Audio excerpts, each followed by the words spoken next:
দুয়ারে করা নাড়ছে বাঙালির সর্বজনীন উৎসব পহেলা বৈশাখ। বৈশাখ উদযাপনকে রঙিন করতে ঢাকা বিশ্ববিদ্যালয়ের চারুকলা অনুষদ জমে উঠেছে। পহেলা বৈশাখ উৎসবের রূপ ফুটিয়ে তুলতে শোভাযাত্রার জন্য তৈরি হচ্ছে বর্ণিল মুখোশ, রঙিন মোটিফ আর বিশাল আকৃতির কাঠামো। পুরনোকে বিদায় জানিয়ে নতুন বছর বরণে রাজধানীতে হবে শোভাযাত্রা। এতে ফ্যাসিবাদ বিরোধী ও ফিলিস্তিনের প্রতি সংহতি জানিয়ে বিভিন্ন মোটিফও থাকবে। এবারে আমরা আমাদের যে জুলাই আন্দোলনের যে ব্যাপারটা ছিল, ছাত্রদের যে ব্যাপারটা ছিল, ওইটা তুলে আনা হচ্ছে। ঠিক আছে, যে আমরা এত বছর ধরে যে একটা শোষণের মধ্যে ছিলাম, মুক্তির পথে চলে আসছি, সেই ব্যাপারটা পটচিত্রে আনা হয়েছে। বাংলার পটচিত্র হচ্ছে আপনার 4000 বছরের ঐতিহ্যবাহী পটচিত্র।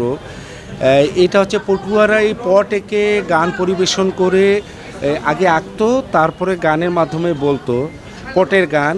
তো এরকম পটের গানও আছে, যেমন বৈশাখ এলো রে বাঘের দেশ বাংলাদেশে, বৈশাখ এলো রে বৈশাখ এলো রে বাঘের দেশ বাংলাদেশে, বৈশাখ এলো রে জল পরি জলে নাইসা গান শুনায় রে, বৈশাখ এলো রে বাঘের দেশ বাংলাদেশে, বৈশাখ এলো রে।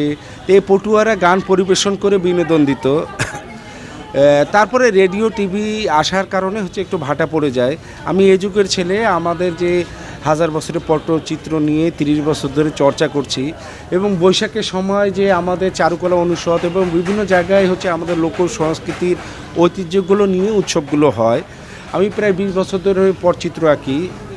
তারপরে এইবারে হচ্ছে একটা বড় দায়িত্ব দিয়েছে যে আমাদের যে লোকজ যে মোটিভগুলো থাকবে, তার সঙ্গে হচ্ছে 100 ফিটের একটা পট থাকবে, যেটা হচ্ছে আপনার আকবর পট, তারপরে হচ্ছে আপনার বাংলাদেশ পট, আমাদের যে ভাষা আন্দোলন, আমাদের মুক্তিযুদ্ধ, ছাত্র জনতার যে বৈষম্যর অধিকারের জন্য যারা জীবন দিয়েছেন, সেটা স্মরণে একটা পট থাকবে।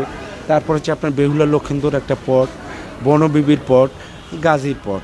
এটা হচ্ছে আমি মনে করি এটা বিশ্বের সবচেয়ে, এই বৈশাখ উপলক্ষে বিশ্বের সবচেয়ে বড় পটচিত্র, যেটা হচ্ছে আমাদের এই উৎসবে অংশগ্রহণ করবে।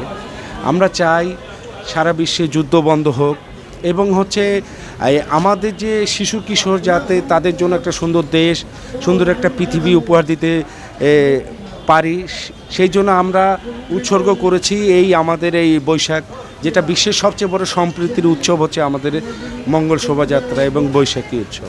শিক্ষার্থীরাই বানাচ্ছেন রাজা রানীর বিশাল মুখোশ, পেঁচা, জাতীয় পশু বাঘ, ইলিশ মাছ, পাখি ও ফুলের রঙিন অবয়ব। এসব কাজে ব্যবহার হচ্ছে বাঁশ, কাঠ এবং কাগজ। এর মাধ্যমে ইতিহাস ও ঐতিহ্যের পাশাপাশি তুলে ধরা হবে গ্রাম বাংলার চিরায়ত সংস্কৃতি। উঠে আসবে সমৃদ্ধির পথে এগিয়ে চলা বাংলাদেশের প্রতিচ্ছবিও। জুলাই অভ্যুত্থানে ঘটে যাওয়া ফ্যাসিবাদের বিরুদ্ধে মানুষের প্রতিবাদ এবারের উদযাপনেও তুলে ধরা হবে। জামিল হোসেন জিতু, ভিওডি বাংলা, ঢাকা।